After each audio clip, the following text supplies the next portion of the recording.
Hello and welcome to Cut That Promo, our weekly wrestling podcast that drops right here on youtube.com/shitdownshowdown every Wednesday night. I'm your host, John Lucas, alongside my co-host, Vinny Bernard. What it do? Yip, yip, yip. Kevin Ortiz, how's it going, brother? It's going great, fellas. How you doing? It's always good to have you on, Yes, man. Follow us on Twitter at Cut That Promo and on Sit Down Showdown. You can follow me on Twitter at JamLucas18. You can follow Vinny at Vanny Bernard. You can follow Kevin at OrtizKevin90. We are the generation that grew up in the Attitude Era. This is our take on business. So, fellas, Raw and SmackDown were pretty good this week. Yeah. Surprising. I mean, don't get me wrong. I'm happy to see it. Oh yeah, but of course. it's for me. I was happy to see SmackDown had a good run of consistently good shows, and the 2 hours is really showing why it's working for them. It's working for them. Just real quick though, just getting some big news. I believe I saw that Luke Harper has been cleared to wrestle again. Mm-hmm. Sweet. Happy to see him back. I think he was an integral part of the Wyatt family and a very unsung hero. I'm calling it right now. Bray Wyatt will beat Randy Orton at the upcoming pay-per-view because of that man. Ooh, I would like to see that. That'd be awesome. It's happening. You can book it. Let's book it. I also heard that Emma has been backstage at some shows. Yes. Hopefully she returns soon. You know, she was at a taping. I heard she was a special guest referee. Special guest referee for a taping, so it was good to see her back. Oh yeah, for sure. Do you think she'll work Raw or SmackDown? They had her work that Raw event. She was on Raw before the draft. She was on Raw before. Probably Raw to bring her and Dana back together and remove the cancer from Charlotte because, you know, obviously she doesn't need it. Oh, we can get into that later, but go ahead and continue. Yeah, but I agree. I think probably Raw.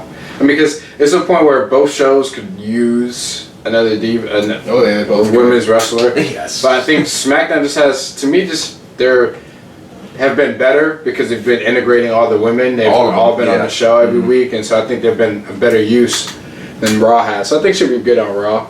Okay. Especially not knowing what page is that whole thing. It's kind of making me wonder a little bit with what they're going to do with her. I know she's been cleared to come back to TV. I think she's ready to come back to TV.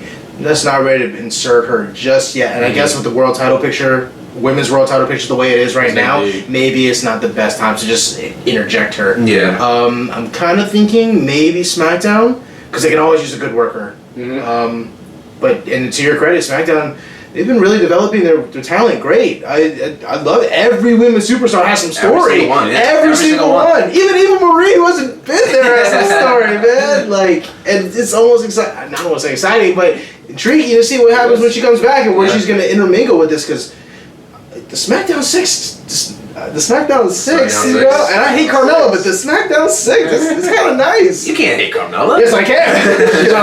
She's F-A-B.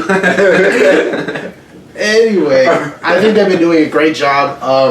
Just quick shout out to the SmackDown 6. I thought Becky Lynch and Alexa Bliss had a great promo this week with the contract signing, a women's contract signing. How awesome is that? It's rare. It's a rarity. Open the show and I love how Daniel Bryan's like, we're going to have a women's contract signing, and I know how ridiculous or hectic this is. Don't boo that! That was pretty funny to me.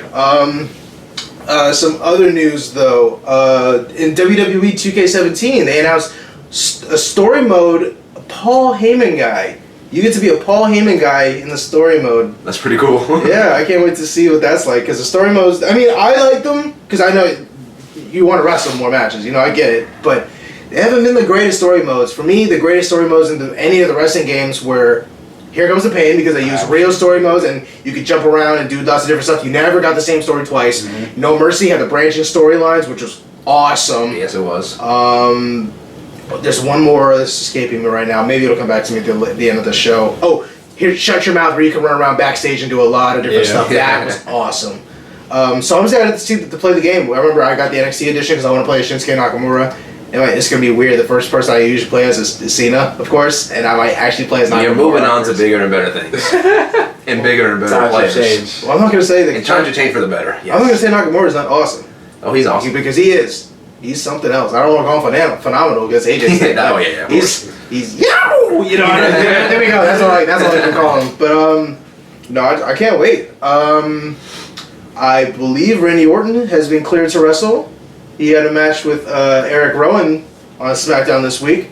which is good to see. Him with that RKO. The RKO. Out of nowhere. All it takes is one. Yeah. That's all it takes. Watch out, Bray. Yeah. I believe Summer Rae has been dealing with a few injuries. That's probably why she hasn't been on TV. I know I mentioned that a few weeks ago. I completely forgot about Summer Rae. She's on Raw, right? Is that bad? She's on Is she on Raw? I remember I was complaining until Nia Jax had the destruction of Alicia Fox, she wasn't even used on TV. Like a lot of the Raw superstars still haven't been used on TV. Where's Mark Henry? Where's the Big Show? I'm not really complaining, but yeah, I'm okay with it. You know, and now even Jack Swagger's on SmackDown because his contract expired 1 month into the draft. But I'm happy for Swagger. I think that's a good move for him because I think he's a talented guy that's always. He's a good worker. He's a good worker. Yeah, a reliable hand. So he needed that career resurgence big time because he was fizzling and he hasn't been taled about for the last. He lost to Jobber. Exactly. That hurts. That doesn't bode well for him. Let's go Jobber. Jobber. That was awesome. That was so awesome. I've never heard that before. That was the first. That was something else. Just get into some big points of Raw. The main event: Roman Reigns versus Kevin Owens in a steel cage match on Raw. The worst part is it was kind of boring. I just don't see why you'd. I mean, don't get me wrong. If I was a fan there, I'd love seeing steel cage matches. Awesome. But I'd probably save that for like a pay-per-view. Yeah, exactly. Steel cage. It didn't help that they had to follow the cruiserweights too. Oh yeah, with Mick Foley botching every other word that he was saying out there. But it's not the size of the fight or the fight of the size. I don't know. Come on, I think I got that right. It's because it's Foley. We're like, you know. But just. I don't know. It almost never got into like the third or fourth gear. It was kind of slow, and I get they're going into pay-per-view. Yeah. Protect yourself, you know. Get ready, but why even have the cage match if you're? That's a great point. Like, why would you have this match the week before the pay-per-view? Right. Or them having a possibility of injuring themselves. I mean, you don't want to get hurt, obviously, and steel cage. I mean, it's no easy match by any means. So the highest part of the match was after the match when Seth Rollins jumped off of the cage, which was awesome. To save Roman Reigns. That weird, was interesting. Weird to say, yeah. I noticed in the opening promo when after Rollins came down and Roman was exiting the ring, and kind of looked at each other. Oh nah. You know, planting a little seeds. It's just like I respect you, and simultaneously, as one gets out, the other gets in. Mm-hmm. Yeah. And it's like they both know, and if you think Roman's not good, you're crazy. Whoever is in that ring at that time owns that ring, and they own everyone's attention.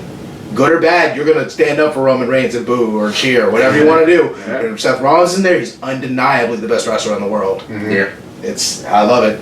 Yeah. Seth freaking Rollins. Yeah. Fuck yeah, Roman. You know, like I hope I get that going someday. I hope in like 3 years everyone just likes Roman because he's good. He's good, man. He's so good. The worst part is I didn't think he had a boring match until this past one with Kevin Owens, and it's a shame that it was with Kevin Owens. Like I wish it was with someone else because Kevin. It's like I don't want to say it didn't expose anyone. It just why have this match? Yeah. It didn't even, this could have happened 2 months from now at a pay-per-view. Yeah, and it would have been great. They could have turned it up. They could have turned that shit all the way up and just really effed each other up.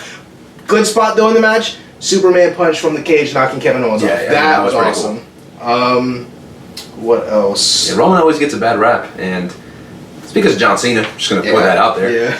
Because I mean, they're essentially the same character. If you look at it, you know, Cena is 10 years ago in his run now. It's just they're trying to mimic the same. Yeah, they're doing the exact same thing. And like for me, I don't like John Cena at all.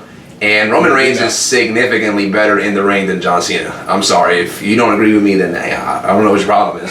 You know, Reigns is way better than Cena. So the fact that he's getting booed. I mean, I understand it's because he's been forced down our throats, which is what happened with Cena, which is why I hate him. But, you know, I digress in that sense. Oh, you hate Cena. I hate Cena. I don't love Roman Reigns. I definitely like him better than John Cena because he is better than Cena. But the fact that he's just been pushed down our throats is why he gets a bad rap. Again, he's been losing a lot lately, which is good, and that'll, I think, maybe start to sway the fans a little bit as well. But, you know, we'll see what happens with him. I mean, he's still young. He's still got a long career ahead of him. So absolutely. We'll see what happens. But, yeah, Cena, hate that guy. First match on Raw was Seth Rollins versus Rusev. It's a pretty good match. Yeah. I was like, this is almost a pay-per-view quality match. We're getting opening Raw and the open and close pay-per-view quality matches. Yeah, for sure. And it's just a shame that we didn't get a finish. But it's better for both. Better for both, yeah. yeah. I know, it's keep them both strong going into the pay-per-view. They both have high-profile matches. So because I don't know the last time that Rusev, I definitely don't know the last time he lost. Mm-hmm. And then Rollins, although he has lost a few matches as of late, he's still Seth freaking Rollins. Yes. And like you said, the best wrestler in the world. Yeah, for sure. They finally addressed the double pin by Sasha and Bayley last week. Or last week? Yeah, last week. Yeah, it was. Mm-hmm. Just Charlotte really getting... Dana Brooke really getting on Charlotte's nerves. And it's starting to show. She shoved her down. And I was like, you're just going to sit there and take that? Get back up and smack the shit out of her. I would never let someone push me down. She's like been that. taking an assault the last few weeks. Getting slapped in the face, she's getting shoved down, as you said. I feel bad for Dana a little bit. I mean, how do you feel about Dana? I know you don't like her that much. Like I said, well, she kind of stepped up last week when she slapped her back and got. Like I said, I give her a credit. Last week in that triple threat match, whether it was Sasha and Bayley being in there that helped her, she held her own. She did her thing. So I give her credit for there. So I mean, but I want to need to do that, and then maybe I'll start changing my stripes. Her getting experience. I mean, I think hopefully Emma comes back soon because I think the sooner she breaks away from Charlotte and just goes back with Emma, they do their thing, will help her better. Yeah, as opposed to just being Charlotte's mentee or lackey. Lackey or protege, whatever label you want to put on her. Slap dog, but pretty much that's what it is. Yeah. We'll see. I hope she does get her comeuppance though, because when she does, it might be pretty nice. Yeah, the crowd was behind her when she slapped Charlotte last week. I got behind her a little bit. Okay, Dana, I don't care for you, but all right. Good for you. Dana Brooke putting the option out there to Mick Foley. Now the Women's Championship match at Night Clash of Champions will be a triple threat between Sasha Banks, Bayley, and Charlotte. So that should be exciting. That's gonna be a great match. That's WrestleMania quality. Yeah. It's Night Clash of Champions, man. I'm not mad about it. I'm not mad. I ain't mad, I still see WrestleMania will be, I guess never mind, because Becky won't be able to compete with those three. That'll be a WrestleMania main event at some point. Wouldn't that be those four will compete for the women's title at some point. Fatal four-way? Yeah, that would be incredible. The main event Mania, that would be wild. I mean, maybe not main event, it'll probably be the second and last match, I would assume.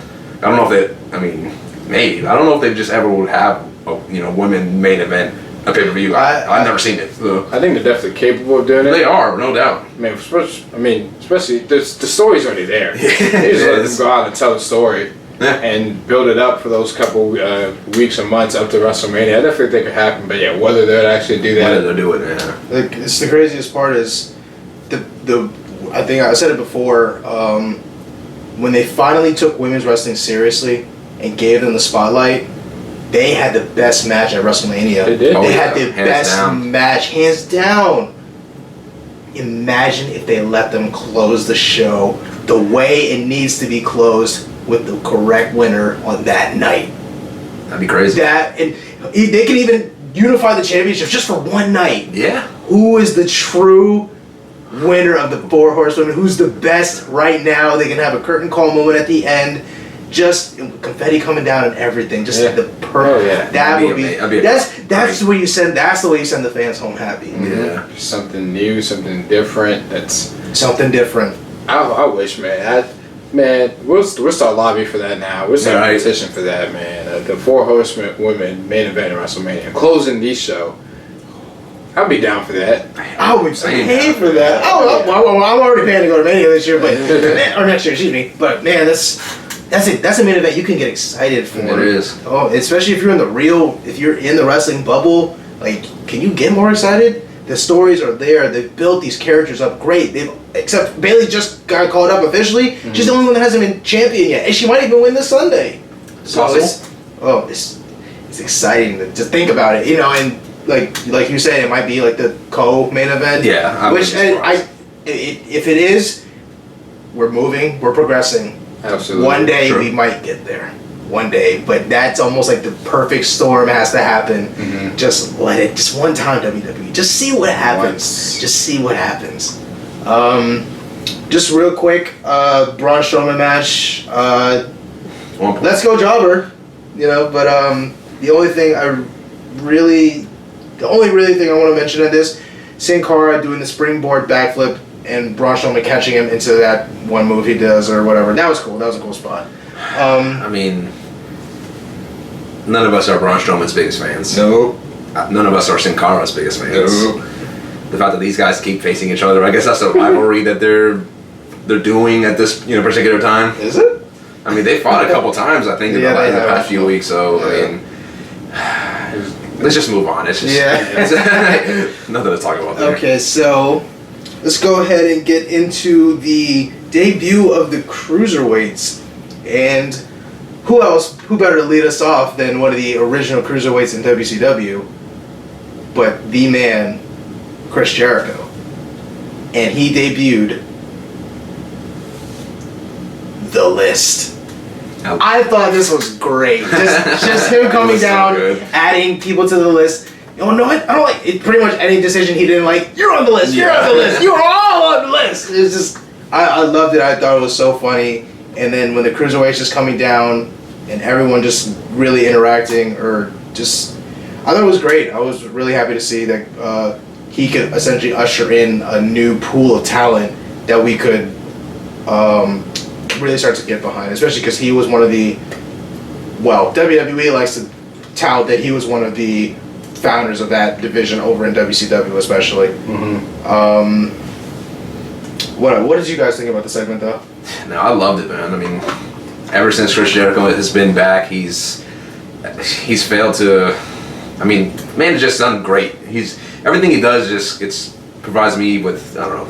I'd laugh pretty much everything he does. Like, it's good comedy that he does, good humor, and everything that he does. I mean, the smirks on his face, the body language. I mean, it's like you were saying, his wrestling, as far as in the ring, is kind of taking a step back, but his personality and his mic skills have gone through the roof. And he's always been good on the mic. I mean, that's pretty much what Jericho is known for his whole career. And I was telling you, I kind of want to see him have a title run because just everything that he would say would just be so damn good. He debuted, like you said, he debuted The List of Jericho. Drink it in, man. I was telling Kevin, I was like, I remember for the last few years, Jericho would come back, he'd do on the Ayatollah of Rock and Roll, Raw is Jericho, never ever, same stuff. This time around, he's almost refused to say any of that, and he's creating new materials. He got it over it. Like how did what? And stupid idiot. Stupid idiot! Oh my! And then Kevin Owens is his best friend. Like, it's so funny, man. It's testament to Jericho, man. The dude knows that you can't stay stuck in the past. Reminiscing's fun, but you gotta evolve. You have to adapt. He's still going. Dude is 45, 46. Dad bod Jericho. He's still going, man. I'm digging it. I'm so happy. And I remember I always liked Jericho. And just this last stretch, man, it's good. One of his best runs. One of his best runs ever, and he's not even really competing. And I know he touts how DDP yoga helps keep him in shape. Look what a different Mick Foley helped him shed a lot of that weight too, and I know he's a little bit more mobile now too. I watched the Holy Foley once or twice.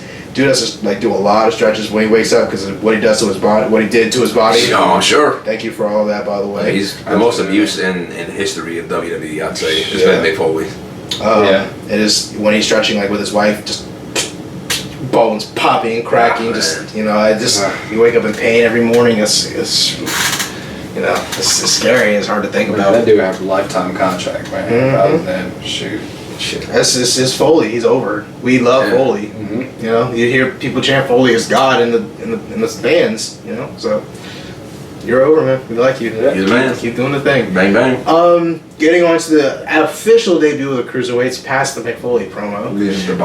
We have Rich Swann, Grand Metalik, our boy Cedric Alexander, and the Brian Kendrick in a fatal four-way match to determine the number one contender for TJ Perkins, the Cruiserweight champion at Clash of Champions. Match was okay. I thought it could have picked up a little bit more. It was not, I don't want to say airy, but there's a few times it It's a little slower than I would have liked. Yeah. It seems like they kind of kept it like one-on-one for the most part. Like, the other guys would be outside of the ring while, two of the main competitors would be fighting. And I mean, there were some good spots though. Oh yeah. Most definitely. I think I don't know if it was Grand Metalik who did his like suicide dive or front, senton onto everybody else. I thought that was pretty cool. But it's good to see what these guys can do. Yeah, for sure. You can tell not a lot of the fans probably watch like the Cruiserweight Classic. Oh yeah, no, it was the start of it was just cold, no reaction. Wasn't it? So when they picked up and the smash us going and they see, oh snap, these guys are good. Yeah, snap. Great. It was bothering me to hear like so little applause for some of these dudes, especially Cedric Alexander. Man, I was like, we've seen this dude at Nova Pro Wrestling. We saw this dude on the Cruiserweight Classic just explode, just do great things, and he come out to like such a cold pop. I'm like. It's like nobody knew who he was. It's like no one knew who he was. I'm like, did none of you all watch the Classic? What's going on here? Yeah, they definitely didn't. And especially how well he was received during the Cruiserweight Classic. Exactly. He was endorsed by Triple H. He was endorsed by Triple H at the end. And you tell me that nobody recognizes the guy, you can't cheer for him at all. Out of those four, that's probably my favorite guy. He's definitely my favorite guy. Oh my gosh. Just some of the incredible things he can do. Yeah. And as far as the end of the match goes, I was disappointed that he was the one who took the L. Yeah. I didn't think he should have tapped out, his first match, trying to build the guy, but that's WWE for me. Yeah. It just sucks. And I know they showed some of their stuff when he finally did the springboard come up and kick. That's when they were like, oh, okay, you have something. And I thought Rich Swann showed up though. That dude really showed he had something. That standing, jumping 450 splash was awesome. I was like, I wasn't particularly impressed with Brian Kendrick. I thought he was really kind of thrown out of the ring a lot. He didn't do much. Yeah, he walked out of the ring in the first minute or so anyways, himself voluntarily, like a heel would do. But part of me was thinking because the Brian Kendrick has been on WWE programming and the other three haven't, it was more of a showcase to show the other guys and Brian sneak in, get the win and to have his one-on-one match Sunday with Perkins. The worst part is I don't even hate his finish. I actually thought his finish was pretty good. Yeah. The way he goes into it and Captain's Hook. I remember he tried to do the Kendrick and I was like, that movie's so tired, and even Marie uses it now. Like it's can't do that no more. Cut that one out. But yeah, overall, I'm happy the Cruiserweights are on Raw. Much needed. They need to fill up that extra hour of time. For sure. Hopefully the Cruiserweights are going to be able to do that. I hope they can help Raw. Yeah, no, I hope the ratings reflect it, and I hope that they aren't.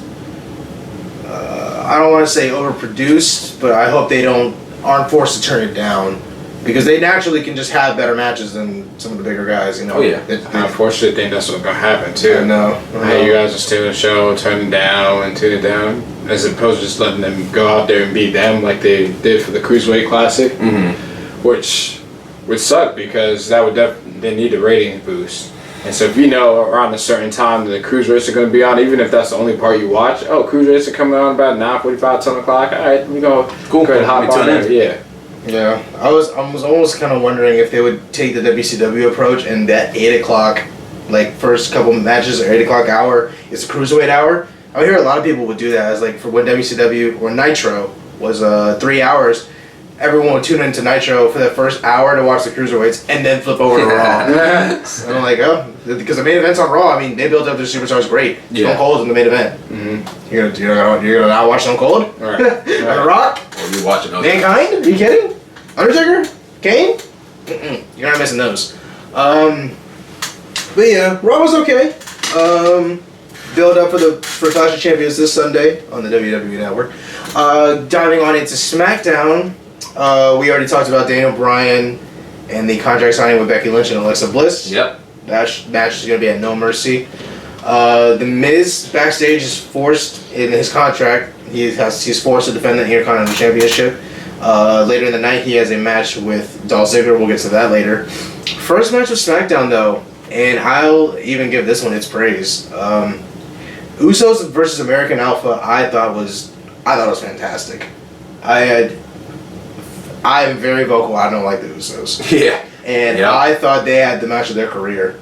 I'm not even gonna lie. I thought the ring psychology and the storytelling by Jordan and Gable, and even the Usos healing it out, I thought it was a great combination. I thought they were literally firing on all cylinders. Just the moment in the match when first the Usos played great heels, just kept going after the leg of Gable, and when Jason Jordan was just like, he's tired, and he needs to make the tag, and he's like, Gable can barely stand up on the ropes. He's like, no, don't hurt yourself. I got this. Showing care and compassion for his partner. He's like, no, I got this, and he still started to do well. Mm-hmm. And then just the way they went into some of the false finishes, the super kick into the Samoan splash is what they're calling it now. That was a good one when Gable had to save him, and then just the end of the match with the double super kick into the Samoan splash. I thought that was great. I was like, wow, like I didn't think they could make me enjoy them, but just everything was done so well. They got time. I think I went through one commercial, which was great. So props to all four of you. I thought you really worked out there. I thought you did a great job.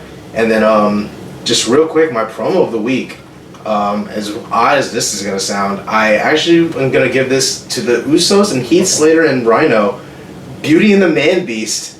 So we'll run with that. But just immediately after the match, the Usos, you can have a breathe. They're still tired. I think this promo was just short enough and had just enough content for it to be great.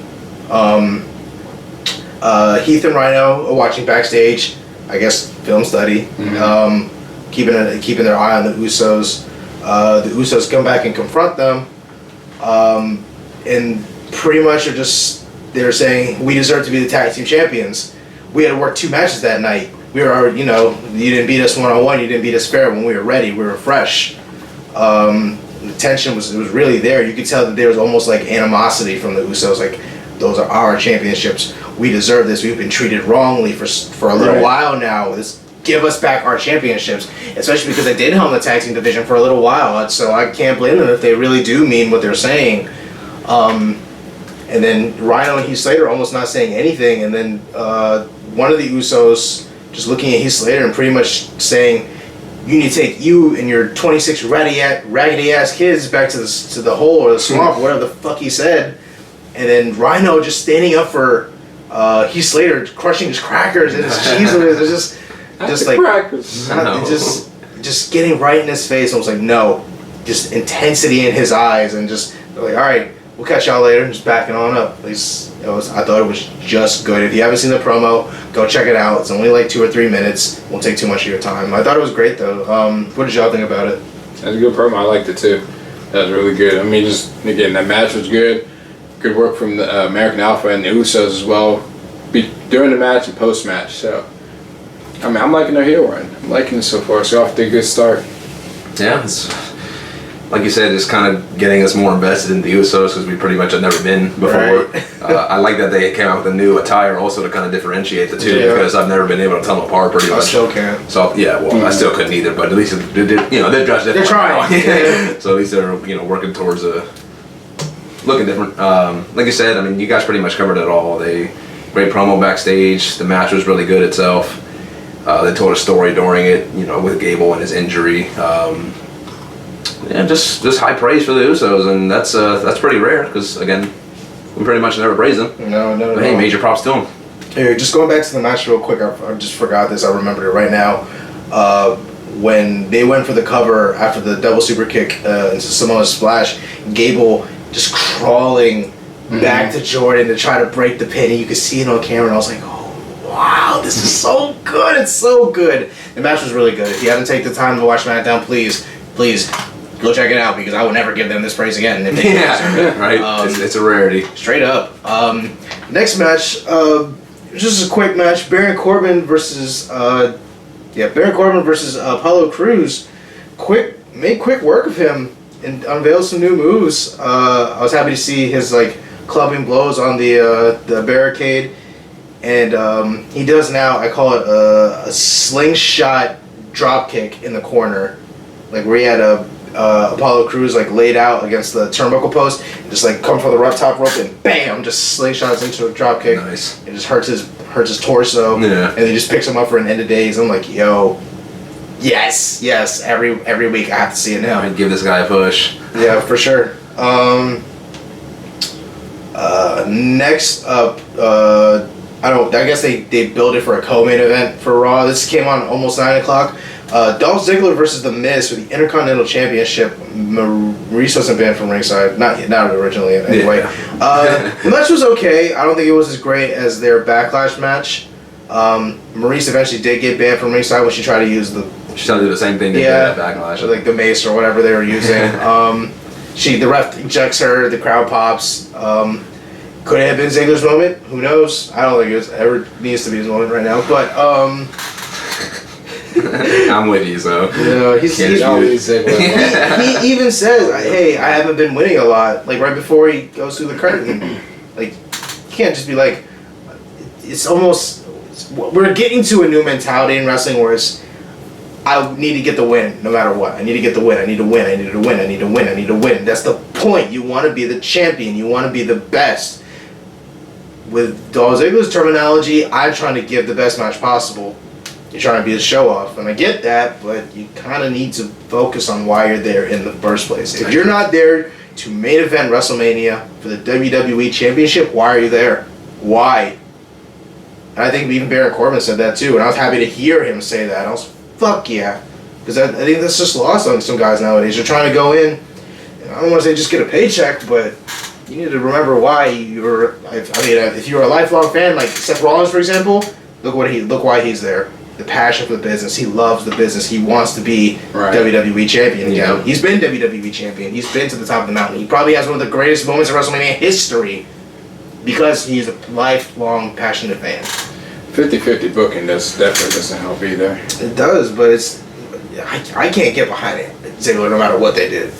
I couldn't. At this point, it's gonna be pretty hard for me to jump on the Ziggler bandwagon. I mean, that's WWE's fault right there. It is though. It is. I mean, no fault of his own. That's true. And every time there's few superstars that they've buried into a hole, and when they've needed people to step up or needed people to fill in for injuries, they've had people on there. It wasn't a lack of talent because Ziggler is one guy that maybe is better off maybe as a heel, but regardless, when it came to in-ring, he'd bring it in the ring. Yeah. His promos has gotten better. His promo work has gotten better as the years gone by. But at some points, they never even used him. He was just there to job. And to me, he's one of their better talents, and unfortunately, he's the one. They're the reason why they put him where he is right now. It's no fault of his own. No, that's a good point. Some guys get pushed and they're not talented, or there's some guys that should be pushed that never do get pushed. But Ziggler's one guy that he has all the tools, everything's there. He's got, like I said, he's gotten better. Yeah. But WWE's booked him into a corner of where he is right now. Where, I mean, I know you guys are not the only guys. I mean, you can kind of tell just by the fan reaction that you just have that support like you did before, and it's not as if we're booing you because we hate you or we don't care about you. It's more so we don't. Not invest in your character anymore because there's nothing to care about. They're not, like you said, they're not using him at all. He has to give them a reason to care. I mean, I mean, when he's losing, he had a losing streak last year for X amount of weeks. I don't know how long it was, but good Lord, he spent about 9 out of the 12 months losing. So it's hard to come back from that. It is. It's hard. So. A testament to Bray Wyatt. He's been able to stay afloat. He's in that category to get that. Speaking of Bray Wyatt, man, that promo that he cut, man, I was like, man, get yourself off the TV, man. You just spit a bunch of nonsensical garbage right now, man. You're to lose another match. Hey, man, I'm sorry, I love Bray, but it's so fun now that when I see him cut a promo talking about run, how about you run away from your losses, man? How are you trying to get a win? That's what you need to do right now. That's so true. Every time. I love when he comes on because it's so fun because I'm thinking about, who's he going to lose to next? It's only a matter of time. And he's going to get to a point, he's going to be in that Ziggler category too, where people are not going to care about it. People are not going to care about bringing up their phones anymore and even wasting any type of battery life on it. You got to take pictures for the rest of the show. It's like, oh, Bray's coming up. Do I really want to pick my Fireflies up? He's probably going to lose. It's so true. And that's the thing with WWE is they can make anybody great and they can make anybody not great. So that's what I'm saying. They have guys on there that have been that are talented. Damian Sandow was a guy that let go away. Yeah, and they bring in Jinder Mahal and X other guys who just aren't good. And Bray Wyatt is a prime example of a guy that has all the tools. We all love Bray on the show. Yeah. I mean, it's fun. It's fun to rag on him every once in a while. Right, but he's a guy that has so much talent that there's no reason he should have been main event. Yeah. There's no reason he should have been a world champion by now. It's true. I can't argue with you there. I don't know. What do I know? What do I know? We don't work for WWE. Yeah, we don't work for WWE. We're just three guys talking about wrestling. And what do we know? I forget which podcast I heard it on. I want to say it was the Wrestling's podcast. They called Bray Wyatt Spooky Dolph Ziggler. Oh no! That's what That's what he. Oh, we're stealing that. Oh, we're credit to whoever came up. We're gonna find it. We'll give you a shout out to that. But we're stealing that. You know how much it bothered me when Spooky Dolph Ziggler. Wow. It's so true. That's the worst part. Because just like Manny was saying, I mean, as far as like losses go, they're pretty much in the same boat. They're both not used well at all. And his character, he's a spooky guy. I'm sorry, I got the. it pains me so much. It really does. Because with the. Oh my gosh.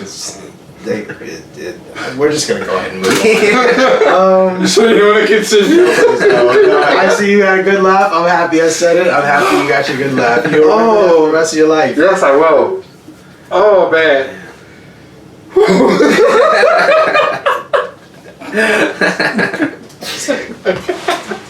You're still my dude, bro.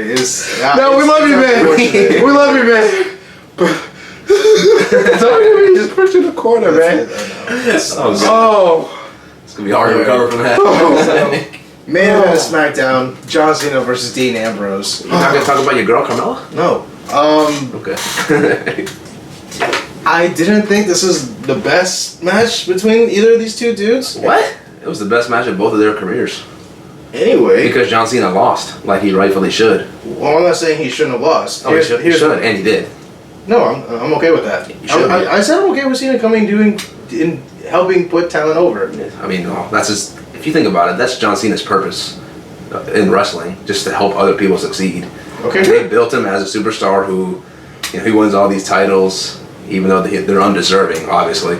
But, they had to make somebody good, and now his career is finally panning because he's helping other guys who are significantly better than him, obviously. And putting them in, the right light. I mean, let's talk about, AJ Styles, way better than John Cena. Bray Wyatt, who John Cena pretty much John Cena ended his career for the most part. You have to bring him up again. I just got over it, man.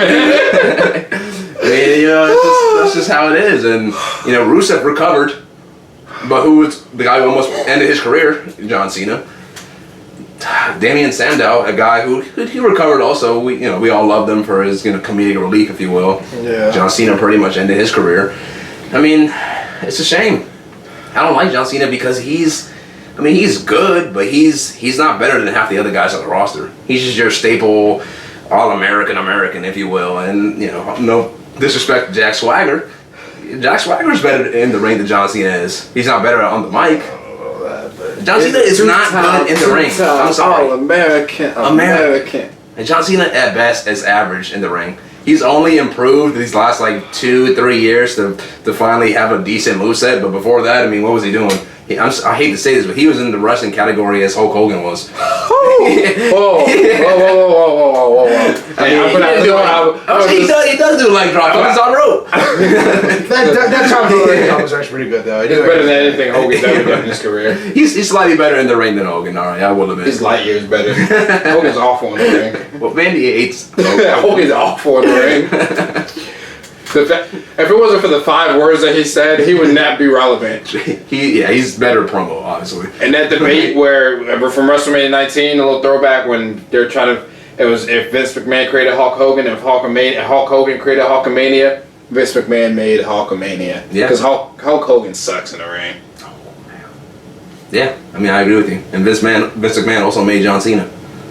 They had to have some guy who was, again, your staple American, your good guy, your superhero, if you will. Who, again, is just, in my opinion, he's not the best. And I'm sorry, if you think that he is the best superstar of all time, you're sadly mistaken because he's not. He's definitely not in my top 10. I know he's in your guys' top 10, but just because you won the most titles, and this is going to the point of, I'm sorry, but Bo Dallas could be the greatest champion of all time if they wanted him to. Okay, so that I mean, it's nice to have that statistic, obviously, but at the same time, it's something that they can award to anybody. So just because he's going to be the 16 or 17 time champion, which I'm sure he will be, which again undeserved, doesn't mean that he's the best superstar of all time. That's just the way it is. Those are the cold hard facts. I agree with that. Yeah, they can make anybody. Yeah, I agree with that. Great Khali could have been a 10-time champion. He could have been the best superstar ever. Fine. They would have been. He would have probably won a title 10 times. He won it 3 times. Goodness gracious. They should have just burned that World Heavyweight Championship. See it again. The fact that Great Khali held that title. Yeah, it just never should have ever been the champion. He's a tree. Yeah, the guy can't move. He's move. He's immobile. And when he took footsteps, it was funny.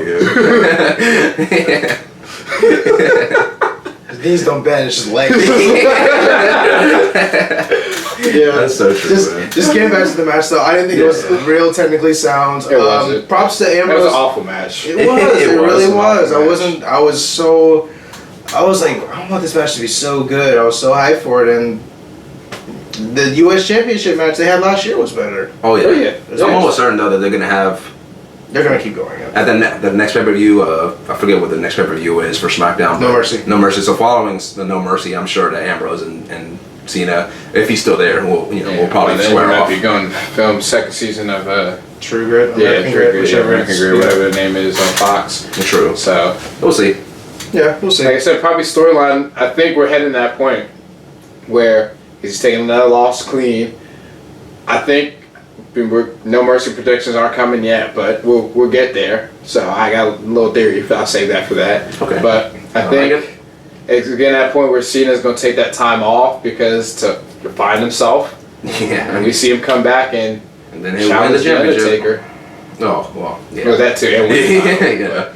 But that's true. That'll probably happen first, though, as he challenges the Undertaker. He needs it for himself. He needs it to validate himself. He needs to get back on track with his career. Yeah. Because, Cena's taken as many losses in the last couple of months as he's probably taken the last... In his career. Yeah. Like, he sounds like a handful of losses that I can count. There's only a short list of guys that have been clean. Well, and it's accomplishment when they do. I was like in shock when Ambrose won last night. I was like, holy shit! Like, what? I was in shock. And again, that's just because of the way that Cena's been built through his entire career. I was pretty sure AJ was going to come and interfere in the match. I was like 99% sure he was going to, just because he can, he wanted to. Mm-hmm. And then after the match, he attacks John Cena, phenomenal forearm off the barricade. That's pretty cool. Comes in, tries to attack Ambrose. And then, Daniel Bryan comes out, distracts him, and then he gets hit with Dirty Deeds. Yep. Which Dirty Deeds didn't even finish Cena in the match. Yeah, that's surprising to me. I thought that was. I think that's. I don't want to say it's the first time someone's kicked out. I want to say definitely one of the first times. It's definitely one of the first, like first or second, if anyone kicked out of this new Dirty Deeds. And then he pinned him with a roll up. Yeah. Not really. Whatever. Yeah, I wasn't a fan of that. Yeah, I was like, I'd have hit 2 Dirty Deeds. I'd rather have seen that and a roll up win versus Cena. It was a shock win. Like it was, because that type of pin isn't the type. We're conditioned. That's not going to be the finish. Yeah. So when it does happen, we're more conditioned to see a bullshit fucking schoolboy than what we saw, like a reversal from an FU. So or AA, whatever you want to call it. Yeah. So yeah, we'll see. But no, I like the way we're going into that Undertaker possible match next year. That's nice. That got me. I was like, oh shit, that might actually be a good reasoning for it. That makes sense. That'd be a great story line, for them to do. Mm-hmm. I remember I'd already like written out how I would have booked it. Now I have a new. Now, thank you. Yeah. I'm gonna start writing it differently, and I might put that one out for you guys to hear. That was actually pretty interesting. I think I wrote about 5 pages of how I'd actually book that, like before the Rumble, like going into it. So we'll see. That'll be fun. Let's see. I'll call this match of the week. I think it was probably the best match from Raw and SmackDown. I gotta give it to the Usos and American Alpha. American Alpha showed why they're amazing. They're ready, willing, and Gable. Why were they not on Backlash? Why? I would never know. I guess they're gonna feud with the Usos. It scares me because now I think the Usos might take the titles off Heath Slater and Rhino, so American Alpha can take it off of them. Mm-hmm. I think Slater and Rhino are just placeholders. That's why I like them. I like them too. They're funny to get and work well together. They're an oddball couple that kind of works. Mm-hmm. Yeah. And who would have thought that it took Cheese Whiz to get Rhino over? Right. But Cheese Whiz, like. Rhino's probably been the most relevant now that he's ever been in his time in WWE. Yeah. I agree with you there. And hey, he's a champion, so that's always cool. I don't think any of us expected them to be the first ever, SmackDown tag champions, but they were. Be the shortest. Yeah. First and the shortest, huh? Yeah. We'll see what happens. Let's see. Anything else we want to get to real quick? Anything else happened on Raw SmackDown? Oh, which show do you think won this week? This was a tough week. I'll go on a limb. I'll say it was still SmackDown. I think SmackDown also. Raw had a few. Probably could have skipped that. Probably could have like they that. usually do. Yeah. I gotta give it to SmackDown though. The 2 hours, man, it's really showing why it's trump card in the war between the shows. Yeah, and it's definitely SmackDown because, like you said, I mean, them having Braun Strowman come out there, it's just a waste of time. Them having Bo Dallas, even though I do believe, but that's still a waste of time also, and that's a good 30 minutes or so that just nobody cares about. Let's go jobber there chanting there in Bo Dallas. Right, exactly. So that's a new one. Speaking of Bo though, he's had more spooky Dolph Ziggler like promos. Bo's got more wins than Bray and Ziggler. That's so bad. It's so true though. So true. That's the bad thing about it. Bo Dallas. Look at Bo Dallas. He's got more wins than those two guys. The dude that just got arrested has more wins. The spooky Dolph and Dolph. Yeah, spooky Dolph, man. Okay. We'll never live that down, man. Oh, no. I'm dead for the day. I'm dead for the day on that. And on that note, that was our show this week. Be sure to like, share, and subscribe. You can follow us on Twitter at Cut That Promo and on Sit Down Showdown. You can follow me at JamLucas18. You can follow Vanny at Vanny Bernard. You can follow Kevin at OrtizKevin90. You gonna do predictions or no? Yeah, I'm gonna cut that out and do that in a separate part. Oh, okay. Yes. Sorry, guys. That's alright. Subscribe to us on YouTube, youtube.com/sitdownshowdown. Again, thanks for watching. We are the generation that grew up in the Attitude Era. Until next time. Oh, excuse me. And we will throw the book at you. Oh, yeah. Until next time. Spooky Bray Wyatt. Spooky dude.